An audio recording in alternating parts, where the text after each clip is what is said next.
February 20, 1943, north of Kasserine Pass, Tunisia. The battle report would never fully capture what the German tank commanders witnessed that morning. American Sherman tanks executing maneuvers that defied everything Wehrmacht doctrine said was possible without visual signals. Through the dust and smoke of the North African battlefield, 5 Sherman tanks, separated by broken terrain with no line of sight between them, converged on German positions with timing that seemed supernatural. No flags, no flares, no dispatch riders racing between vehicles.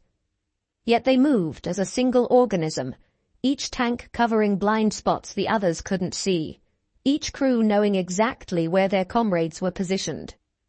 In German Panzer IVs equipped with Fu-G5's radios, tank commanders struggled to hear their own company leaders through static that overwhelmed their amplitude modulation systems.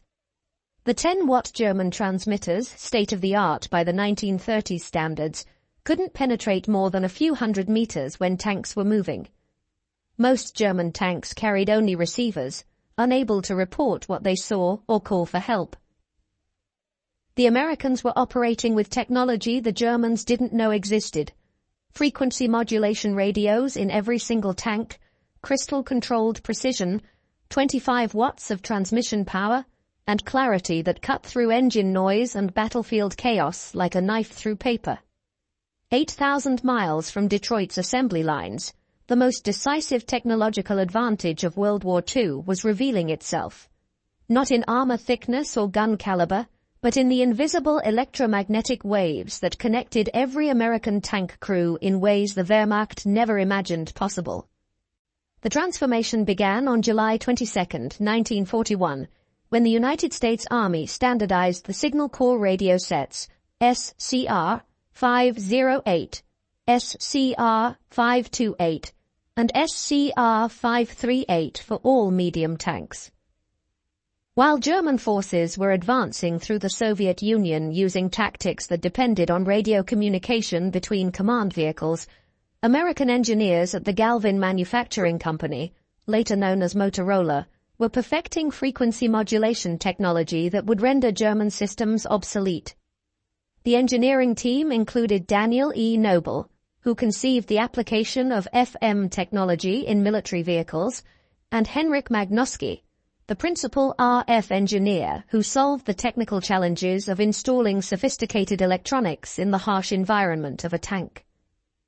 Their creation weighed 181 pounds, and transformed every Sherman tank into a node in the world's first battlefield network. The BC604 transmitter generated 25 watts of power, 2.5 times the German FUG-5's output. Operating in the 20.0 to 27.9 MHz frequency range, it provided 10 preset channels with crystal-controlled stability. The dual BC603 receivers in the SCR 508 allowed commanders to monitor multiple frequencies simultaneously, a capability that would prove decisive in combat. The real revolution lay in frequency modulation itself. Edwin Armstrong's FM technology, licensed to the military, eliminated the static and interference that plagued amplitude modulation systems. While German tank radios picked up every electrical discharge as noise, American FM radios delivered clear voice communication even during artillery barrages. November 8, 1942. Operation Torch brought American armor to North Africa. The 2nd Armored Division's tanks landed near Safi and Fadala with SCR 508 radios that would soon demonstrate their superiority over German communications. The Afrika Korps, despite being the Wehrmacht's most experienced armored force, operated under severe communication limitations. A standard German tank platoon of 5 vehicles included only 1 or 2 with full FUG-5 transceivers capable of both transmitting and receiving. The remaining tanks carried FUG-2 receivers only. They could hear orders but couldn't respond or report enemy positions. German tank platoons functioned through rigid hierarchy. The platoon leader transmitted orders that subordinate tanks acknowledged through actions rather than words. When command tanks were destroyed, easily identified by their multiple antennae, entire platoons lost coordination. This vulnerability would prove catastrophic against American forces where every tank could assume command functions. The Battle of Kasserine Pass, February 14th to 24th, 1943, provided the first major demonstration of American radio superiority. Though tactically a German victory, the battle revealed capabilities that stunned Wehrmacht observers. During the confused fighting, scattered elements of the U.S. 1st Armored Division maintained coordination across 50 miles of battlefield. Tank crews who had never met coordinated attacks warned each other of threats and called for artillery support through crystal-clear FM communications. German signals intelligence units intercepted American transmissions and noted exceptional clarity and coordination. The 10th Panzer Division's intelligence section reported that American units maintained communication at ranges where German radios produced only static. More disturbing was the realization that every American tank appeared capable of full transmission, not just command vehicles. The German WWII radios, operating on amplitude modulation in the 27.0 to 33.3 MHz range, suffered from fundamental limitations. The 10-watt transmitter struggled to reach 2 to 3 kilometers in ideal conditions, dropping to mere hundreds of meters when vehicles were moving. Every spark plug firing, every electrical motor, every track movement generated interference that AM systems couldn't filter. September 1943 brought American armor to Italy, where mountainous terrain should have negated radio advantages. Instead, FM technology proved even more valuable in conditions that rendered German AM radios useless. The SCR-508's frequency modulation handled the multipath interference of mountain valleys far better than amplitude modulation. American tanks coordinated movements through terrain where visual signals were impossible, and German radios failed completely. During the advance toward Cassino, American armored units demonstrated capabilities that defied German understanding. Tank platoons separated by ridgelines coordinated attacks with precision that German doctrine said required visual contact. The 1st Armored Division's after-action reports described routine coordination at distances where German radios produced only static. June 6, 1944. As Sherman tanks rolled off landing craft at Normandy, their SCR-508 radios maintained contact with naval fire support, coordination impossible with German technology. But the hedgerow fighting revealed a critical gap. Tank radios couldn't communicate with infantry radios operating on different frequencies. The infantry's SCR-300 operated on 40.0 to 48.0 MHz, incompatible with tanks' 20.0 to 27.9 MHz range. This communication gap proved deadly in the bocage, where German infantry with Panzerfausts could approach American tanks, while nearby American infantry had no way to warn them. American innovations solved the problem within weeks. Tank crews mounted EE-8 field telephones in ammunition boxes welded to tank exteriors, wired directly to internal communications. By Operation Cobra in late July, this simple modification revolutionized tank infantry cooperation. July 25th to 30th, 1944. Operation Cobra demonstrated the full potential of American radio superiority. The 2nd Armored Division, commanded by Major General Edward H. Brooks, coordinated over 200 Sherman tanks through radio networks that enabled unprecedented battlefield control. German defenders from the Panzer Lehr Division faced an enemy that seemed to possess supernatural awareness. American tanks responded instantly to threats reported by other units miles away. Artillery strikes, coordinated through tank radios, arrived within minutes of target identification. The contrast with German capabilities was stark. Panzer Lehr, once Germany's premier armored division, had been reduced to communication poverty. Most tanks operated without radios, depending on visual signals in terrain where visibility rarely exceeded 100 meters. The few functioning radios suffered from interference and limited range that prevented effective coordination. The irony was profound. Germany had pioneered radio use in armored warfare. Heinz Guderian, the architect of Blitzkrieg, had insisted on radio equipment in tanks since the 1920s. His book, Achtung Panzer, published in 1937, emphasized communication as essential to armored operations. Guderian had developed radio communication systems that enabled tank officers to coordinate attacks. He understood that rapid armor advances required reliable communication.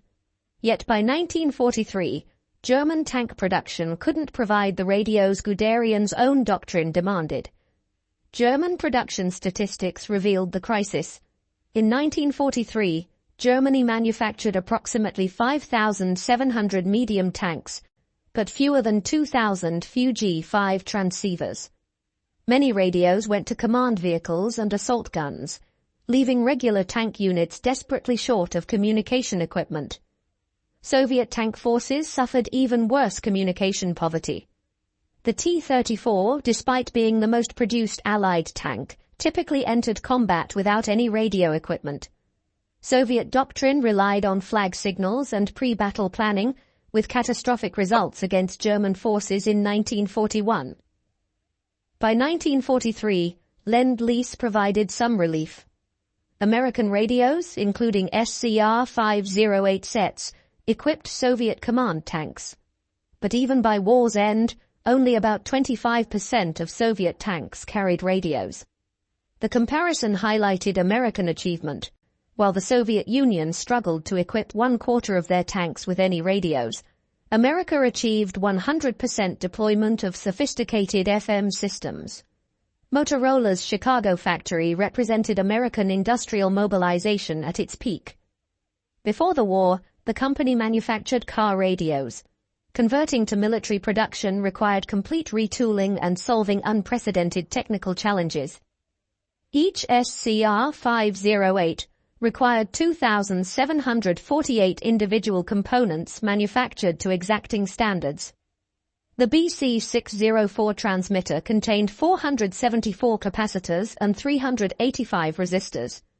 Crystal oscillators had to maintain frequency stability despite temperature extremes and combat vibration. Production statistics told the story of American industrial might. 1942. 3,800 SCR-508 family radios. 1943. 11,400 units. 1944.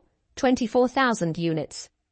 Total wartime production, over 50,000 tank radio sets. This production miracle ensured that all 49,324 Sherman tanks manufactured during the war received sophisticated radio equipment, an achievement no other nation approached. The SCR-508's advantages went beyond simple frequency modulation. Crystal-controlled frequency stability meant tanks could preset channels before battle and maintain alignment despite combat conditions. German Fuji-5 radios, using variable capacitor tuning, constantly drifted off frequency. The dual receiver configuration allowed commanders to monitor their platoon net and company command net simultaneously. Orders flowed down the chain of command instantly, while commanders maintained awareness of subordinate situations. The BC606 intercom system integrated seamlessly with the radio, allowing all crew members to alert the commander to threats. Throat microphones and noise-canceling headphones enabled clear communication during combat. Many German tanks lacked intercoms entirely, forcing crews to communicate by touch or shouting. Power management provided another American advantage. The SCR-508 operated on either 12 or 24 volts, automatically adjusting to available power. The dynamotor power supply provided stable, filtered power that eliminated electrical interference. German radios, powered directly from vehicle electrical systems, picked up every spark as static. The tactical advantages of universal radio deployment transformed American armored doctrine.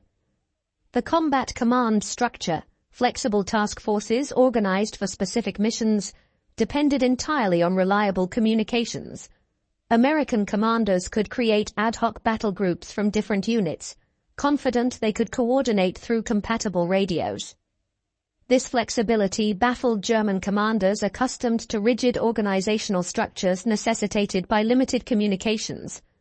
During the Battle of Arcourt in September 1944, the 4th Armored Division faced multiple German panzer brigades equipped with superior Panther tanks. The Germans had every advantage in armor and firepower. But American radio coordination proved decisive. Every Sherman could report enemy positions instantly. Tank destroyers received targeting information from tanks they couldn't see. Artillery observers in Sherman command tanks called in devastating barrages within minutes. Over 3 weeks, the 4th Armored destroyed 281 German armored vehicles, while losing only 41 Shermans, a 7-to-1 kill ratio that defied technical specifications. Throughout the war, German intelligence failed to grasp the significance of American communication superiority. Combat reports mentioned American coordination, but attributed it to training rather than technology. A captured September 1944 intelligence assessment stated, American tank units demonstrate good radio discipline and coordination. This appears to result from extensive training and rigid communication procedures. The report completely missed the technological advantage. German tactics never adapted to American capabilities. They continued targeting supposed command tanks based on antenna configurations, not realizing every Sherman could coordinate battlefield responses. They planned ambushes assuming American tanks would lose coordination when separated, not understanding that radio contact maintained unit cohesion regardless of visual contact.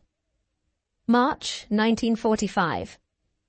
As American forces approached the Rhine, their communication superiority reached its zenith. The capture of the Remagen Bridge demonstrated the speed of American command and control.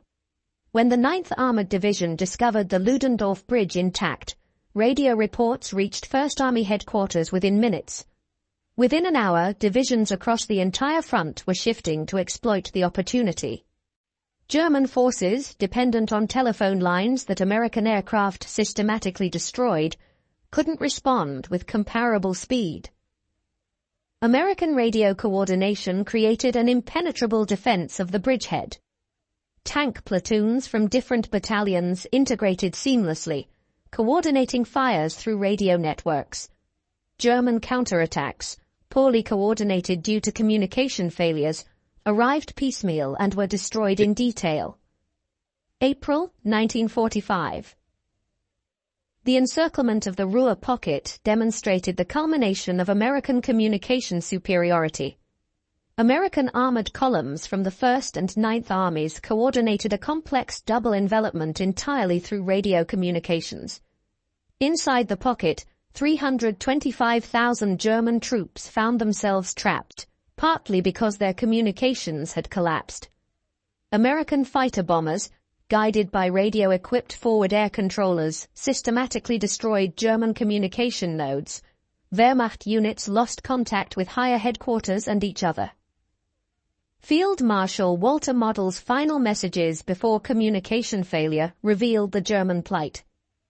No contact with adjacent units. No communication with higher headquarters. Fighting continues but coordination impossible. American radio superiority profoundly affected the psychological experience of tank warfare. American crews fought with the knowledge they were never alone. Even when physically isolated, they remained connected through radio waves. German tank crews experienced the opposite, profound isolation. Unable to communicate, they fought individual battles within larger engagements. Otto Carius, one of Germany's most successful tank commanders, wrote in his memoir Tigers in the Mud about the challenges of limited communications, though he focused more on tactical aspects than the communication gap itself. The strategic implications extended beyond individual battles. American advances in 1944-45 maintained tempo partly through radio coordination that German forces couldn't match. The Third Army's race across France depended on radio networks that maintained control across hundreds of miles. German commanders consistently underestimated American capabilities because they couldn't conceive of the communication superiority Americans possessed. Heinz Guderian, in his role as Inspector General of Armored Troops, recognized the problem but couldn't solve it. In a December 1944 memorandum, he acknowledged that American coordination negated German advantages in tank quality. After Germany's surrender, American technical intelligence teams evaluated German equipment. Their findings confirmed what combat experience suggested. German tanks often possessed superior armor and armament, but catastrophically inferior communications. U.S. Army Technical Intelligence Report. Number 176 concluded, German tank communications equipment was approximately 5 years behind American systems. The absence of frequency modulation, limited radio distribution, and poor electrical suppression created critical vulnerabilities. Soviet evaluators reached similar conclusions. The Red Army, given access to captured German equipment, chose to copy American radio designs rather than German systems for post-war development. Production and deployment statistics reveal the magnitude of American achievement. American radio production, SCR 508/5, 28/538 radios produced, 50,000 plus units. Sherman tanks produced 49,324 units. Radio deployment rate 100%. Transmission power 25 watts. Frequency stability crystal controlled plus or minus 0.01%. Range moving 7 miles. Range stationary 10 to 15 miles. German radio production FUG-5 transceivers produced approximately 6,000 units. Medium-heavy tanks produced approximately 12,000 units. Full transceiver deployment rate approximately 20%. Transmission power 10 watts. Frequency stability variable plus or minus 1%. Range moving 0.5 to 1 mile. Range stationary 2 to 3 miles. Communication effectiveness. Average time for American fire mission, 3 to 5 minutes. Average time for German fire mission, 15 to 30 minutes. American tanks achieving coordination, 100%. German tanks with full communication, 20%. The radio superiority of Sherman tanks established principles that govern armored warfare today. Modern main battle tanks carry communication suites that trace their lineage directly to the SCR 508, digital rather than analog, but fundamentally based on universal deployment and reliable coordination.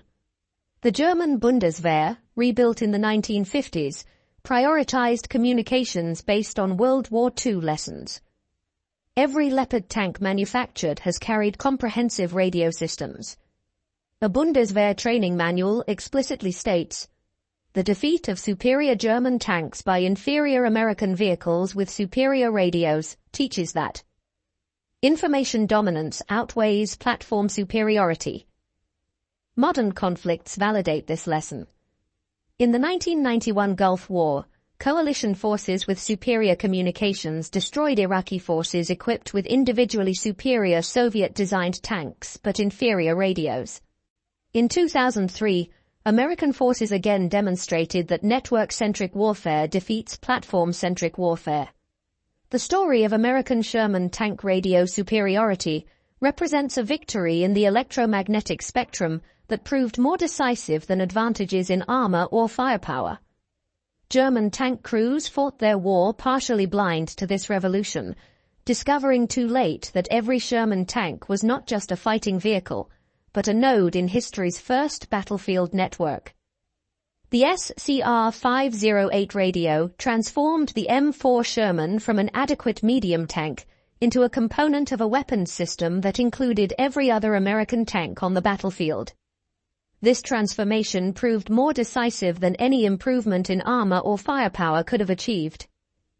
Every Sherman tank carried the tools of victory, not just in its 75mm gun or sloped armor, but in the 181 pounds of radio equipment that connected its crew to every other American tank crew. This connection created a collective intelligence that no individual German tank, regardless of superiority in armor or firepower, could match. German forces discovered this reality through bitter experience. At Kasserine Pass, in Italy's mountains, across France's hedgerows, and in Germany's final battles, American tanks demonstrated coordination that German doctrine said was impossible without visual contact. The Wehrmacht never developed an effective counter because they never fully understood the technological gap. Field Marshal Wilhelm Keitel's reported comment at Germany's surrender, "We knew how to build better tanks, but you knew how to make them work together," captured a fundamental truth, whether accurately quoted or apocryphal. America had built not just 49,324 Sherman tanks, but 49,324 nodes in the world's first armored battlefield network. The revolution in military affairs that historians identify with modern network-centric warfare actually began in 1942, when the first Sherman tank with an SCR-508 radio entered combat. From that moment, warfare changed forever. The side with superior communications would defeat the side with superior weapons, the network would defeat the platform, and the connected would overcome the isolated. This transformation occurred largely invisible to German forces. They saw American tactical superiority, but didn't recognize its technological foundation until far too late. By the time German commanders understood that every Sherman tank possessed communication capabilities that most German tanks lacked, the war was effectively decided. The German military's failure to recognize and adapt to American communication superiority stands as one of World War II's great intelligence failures. Despite countless battlefield encounters demonstrating American coordination advantages, German leadership never prioritized solving their critical communication weakness. They continued building superior tanks that fought as isolated individuals, while American forces built adequate tanks that fought as coordinated teams. In the end, the electromagnetic waves carried by SCR-508 radios proved more powerful than the armor-piercing rounds fired by German 88mm guns. The ability to coordinate, to share information instantly, to fight as a unified force rather than as individual vehicles, this invisible advantage determined victory more surely than any visible superiority in armor or armament. The Sherman tank's radio superiority changed warfare forever, establishing the principle that in modern combat, connection equals survival and isolation equals defeat. German troops discovered this reality on battlefields across 3 continents, learning too late that the Americans possessed not just numerical superiority, but technological superiority in the dimension that mattered most, the ability to fight as one.